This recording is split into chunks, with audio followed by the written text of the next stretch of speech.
I'm your Chair Talk host Nemanja, and this is retrospective from the last week episode with Zoran from Scintili on the subject of customer intimacy. For me, innovation, just as a term, it's not something that you do one-off. Innovation is a state of doing the way you want to do your business. It's a state of mind, and it's actually something that is encouraged throughout the organization. Customer intimacy, in the context of my company or in general, it's all related to this whole idea of treating the customer the way you want to be treated. The point is to actually build value propositions and build your go-to-market propositions in a way as if you are the customer, and test everything first internally on yourself. Can you share with me some high-level advice on how to successfully implement OKRs? OKRs really allow you to design objectives and results that have direct impact on company's performance.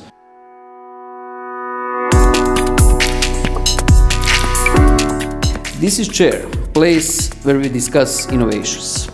Today our subject is not the process of innovation, but how to innovate the process itself. On this rather interesting subject, we are going to talk with Ivan Pribicevic, founder of Simplify.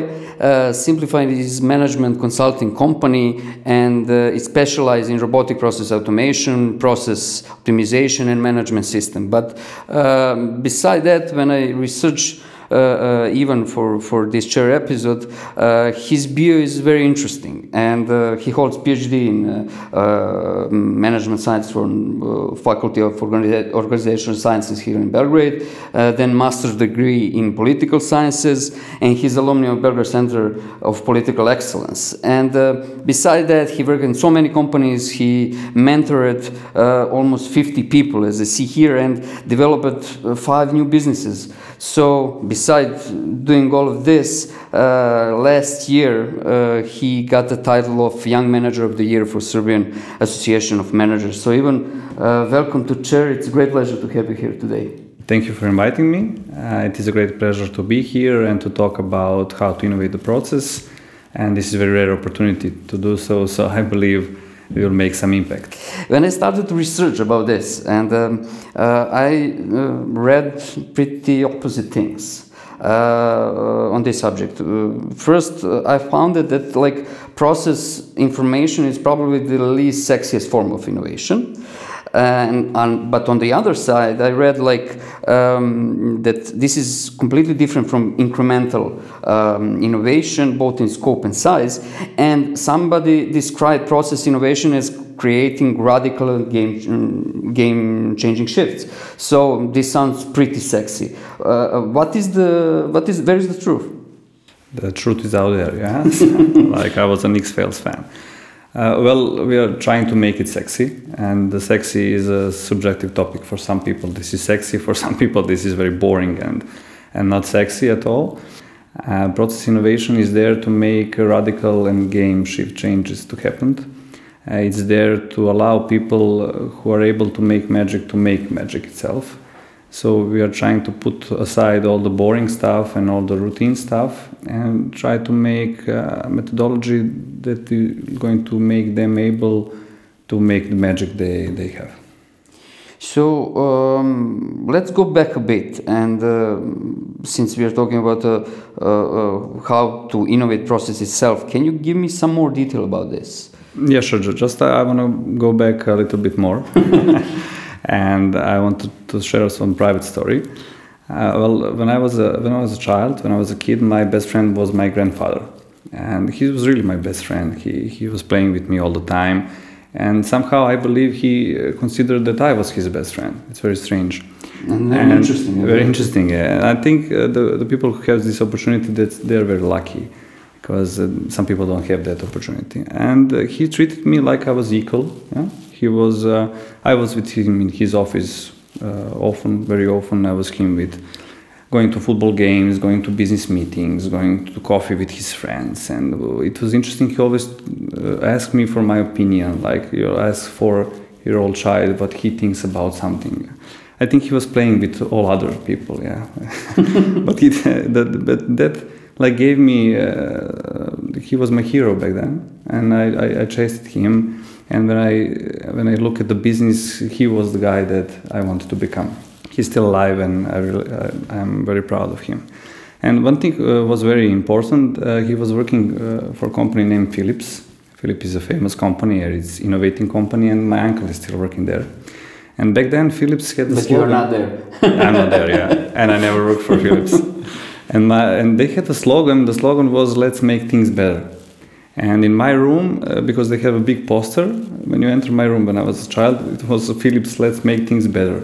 And I think I didn't know the meaning of the sentence back then. But it was everywhere. Let's make things better, let's make things better. And somehow I think I grew up in a person that wants to make things better. And Simplify as a company is doing exactly that. Our why is to make things better. Our why is to simplify the process in order to people have a better job and to have a better life. It's very interesting to me, this story about your grandfather.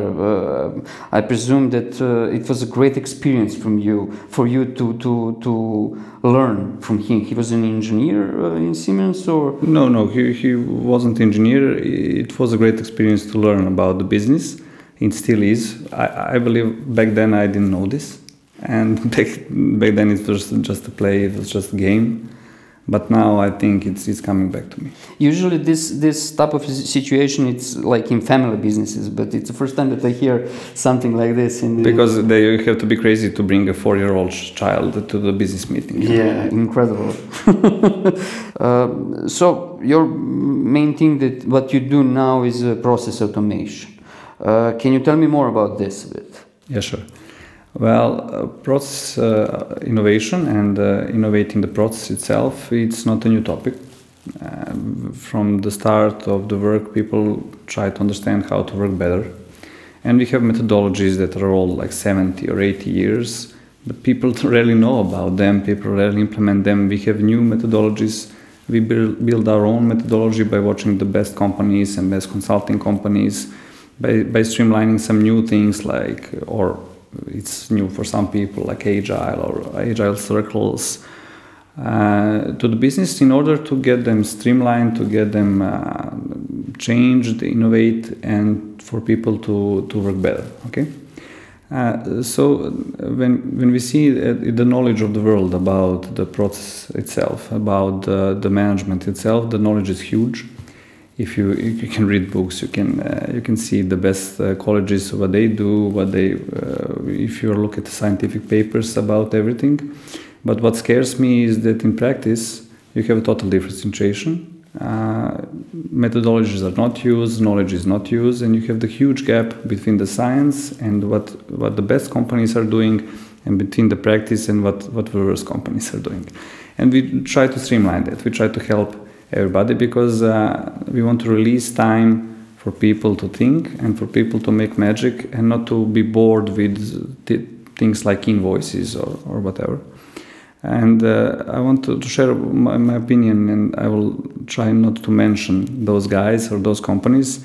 For example, when people are talking about this, they all mention people like Elon Musk, Steve Jobs, Jack Ma, or whoever.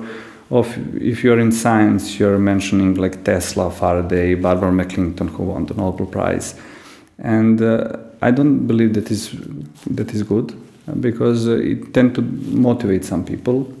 But if the goal is so high, if you're chasing Tesla, for example, if you're chasing Elon Musk, I'm not sure you're going to get there.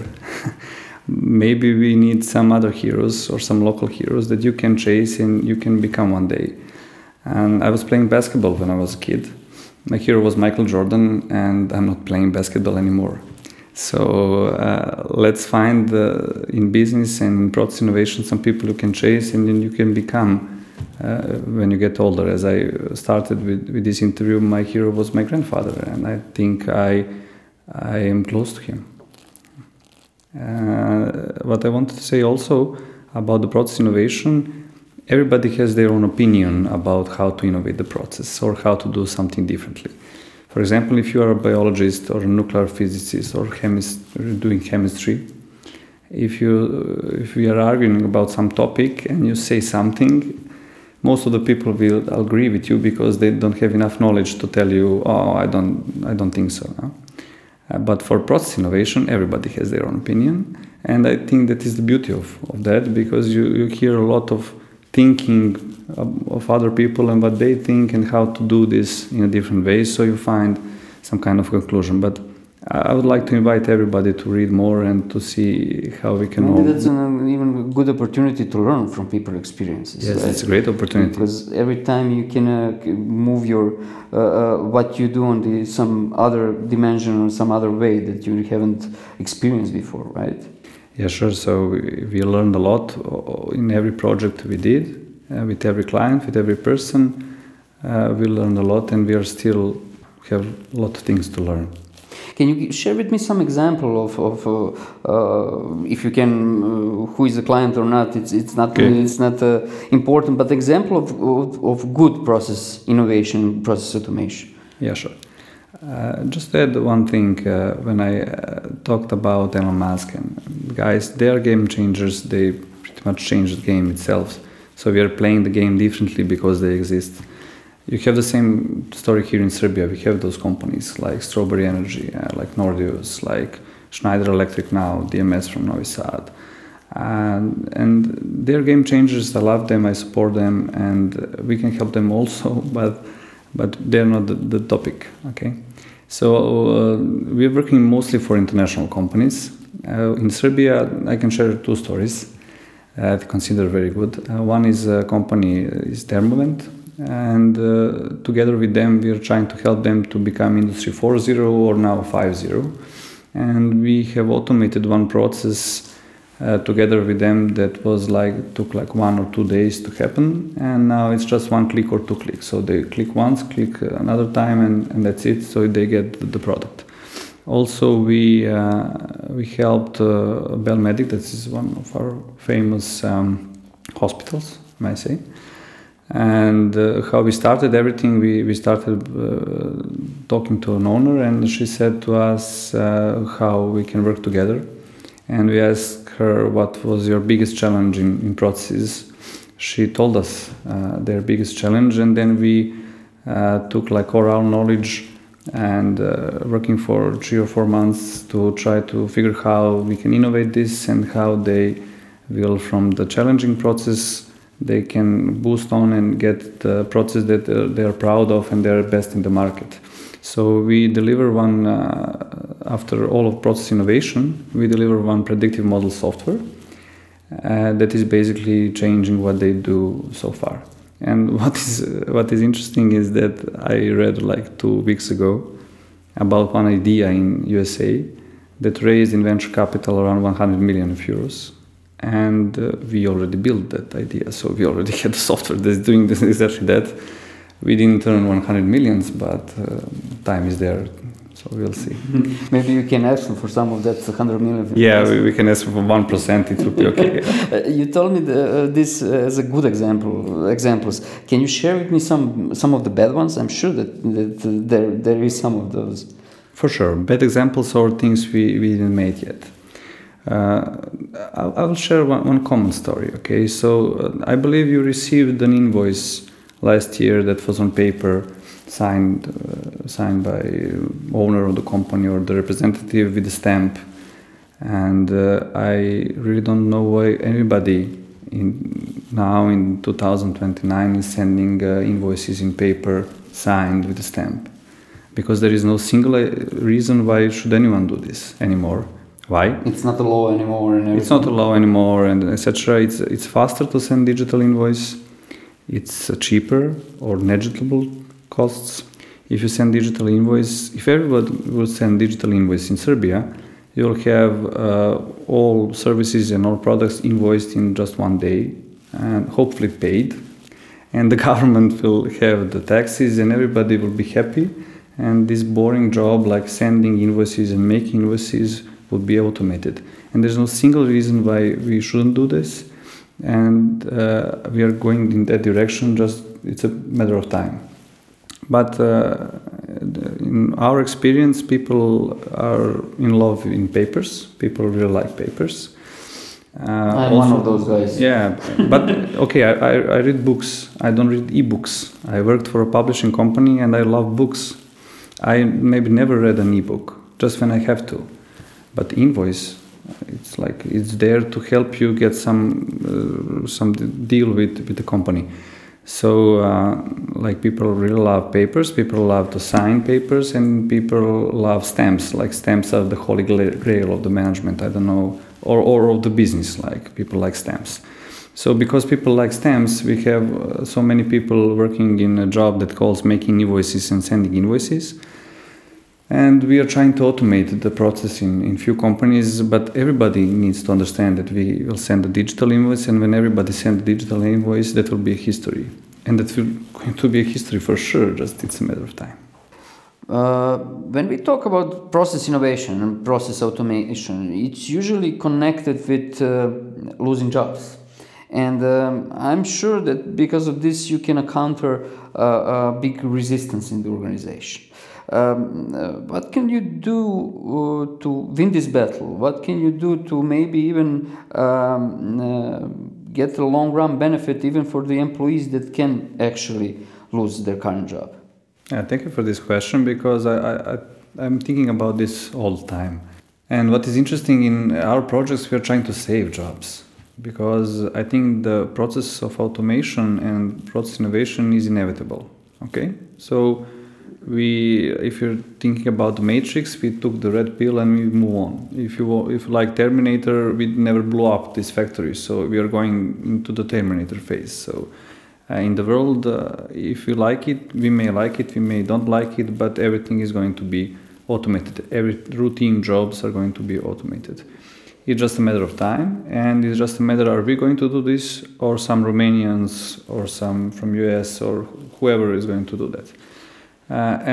But let's forget about automation. If you have any kind of job and 20 people is doing this for 2 or 3 years, eventually you're going to figure it out how to do the same outcome with 5 people or with 2 people or without people.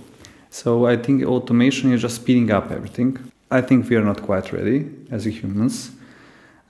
Simplify, for example, I think it's not fast enough. But if you compare us to others, I think we need to be faster and to understand that this is going very fast, and we are not going to recognize our city, our jobs, and the world we live in for 10 years from now. We are going to live in a totally different place, and we need to adapt. So we cannot stop the change. We just need to adapt, and we need all our knowledge, courage to rethink and to make a world that is going to be better for us with automation. Okay, because technology exists to help us. Technology exists to simplify our life. Every other use of technology is a misuse of technology. So if you have a technology to build an atomic bomb, you are not doing a good job. If you have technology to make the energy cheaper, to make the energy cleaner, the same technology, then you're doing a good job. So it's up to us. So we are making this world now. And when I was a child, I was looking at the people who are older than me and wanting them to make world for us. Now we are old enough to make our world for ourselves. Do I like the world currently? No, but I think it's up to us what we will build in the future. So every employee needs to know, or I think he needs to know, my opinion, is that he needs to continue to learn, and he needs to learn new stuff, to adapt and to change. And I think somebody who has 20 years or 30 years, that's normal, that's okay, we all understand this. But somebody who is ready to retire, it's very hard. Biologically, it is hard. So biology they don't let you to change when you're older. It's very hard. So people need to learn new stuff, people need to continue learning. And learning is a continuous process. You don't stop learning. And you need to adapt to the circumstances. And circumstances are going to be that we are going to have automation everywhere. Okay. So I talked about invoices earlier. That is going to happen. But what is strange, we are not okay with this, but we are okay with cryptocurrencies. So we are okay with some kind of virtual money. We are okay with things that are going to happen very quickly, and that is automation car. Milos talked about this. So this is going to happen. So if you are a taxi driver, in 5 years you will not have a job. You need to do something else. So you need to learn new stuff. If you don't like this, I don't like it maybe personally, but it's inevitable. Well, that's a progress actually. That's how humanity go forward, right? So I want to go back to the beginning, and in our introduction I mentioned that you got Manager of the Year from Serbian Association of Young Manager of the Year, and I want to congratulate you again for that. I'm also the member of Serbian Association of Managers. Can you tell me your experience from that organization, because it's interesting to ask you this question. Yeah, thank you. First of all, I'm very proud to have this award, and for me the main thing is that I'm young still, you know? So there is a lot of way to go. Maybe someday we will achieve the Manager of the Year prize. But I think Serbian Association of the Manager is a good and positive story in Serbia. So we who are there are trying to do good stuff, trying to do good examples, and try to bring forward some people that they have some good careers and they can be heroes for someone to chase. And there is a lot of potential for Serbian Association of the Managers to change some things in Serbia, and maybe to change some things broadly in Europe or internationally with coordination with other people. So you have there the managers who did something to change their companies and to change things for better. And innovation is one story that we can talk all together and try to make something different. I always like to at the end go with something that's going to be in the future, and I like to ask leaders about their vision of the future. So from your perspective, what is going to be the future of innovation of processes? So I'll talk about what's happening now, trying to be a Nostradamus, if I could. Without a crystal ball. Without crystal ball. No.